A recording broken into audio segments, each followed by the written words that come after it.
André Lemoine, Sous les hêtres. Là, du rail continu, du sifflet des machines, conduit par mes deux pieds comme un simple marcheur, j'aime à vivre en plein bois, dans l'herbe des ravines, enveloppé d'oubli, de calme et de fraîcheur. Là, jamais aucun bruit des wagons ni des cloches, pas même l'angélus d'un village lointain. J'écoute un filet d'eau qui, filtrant sous les roches, fait frémir au départ 3 feuilles de plantain. Le beau loriot jaune et la mésange bleue, souvent de compagnie avec le merle noir, doux chanteurs buvant frais, viennent d'un quart de lieue, réjouis du bain pur et charmés du miroir.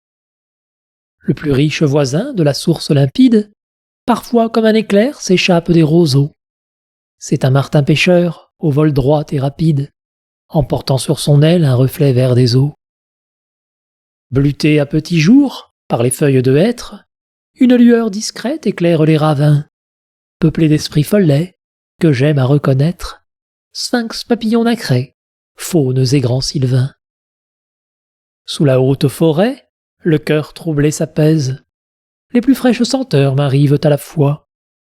Est-ce un parfum de menthe, un souvenir de fraise? Est-ce le chèvrefeuille ou la rose des bois? Rêveur enseveli dans une paix profonde, du long fuseau des jours j'aime à perdre le fil. J'aime à ne plus savoir quel âge a notre monde, si je suis un enfant du siècle ou de l'an 1000. Et j'aime à voir passer, là-bas gardant ses chèvres, la petite fileuse au sourire ingénu, qui va chantant d'un cœur aussi pur que ses lèvres, une vieille chanson d'un poète inconnu. La chanson qui jadis a charmé sa grand-mère, et qu'aux arbres des bois, souvent, on redira, tant qu'on pourra cueillir muguette et primevère, et que la fleur d'amour dans une âme éclora.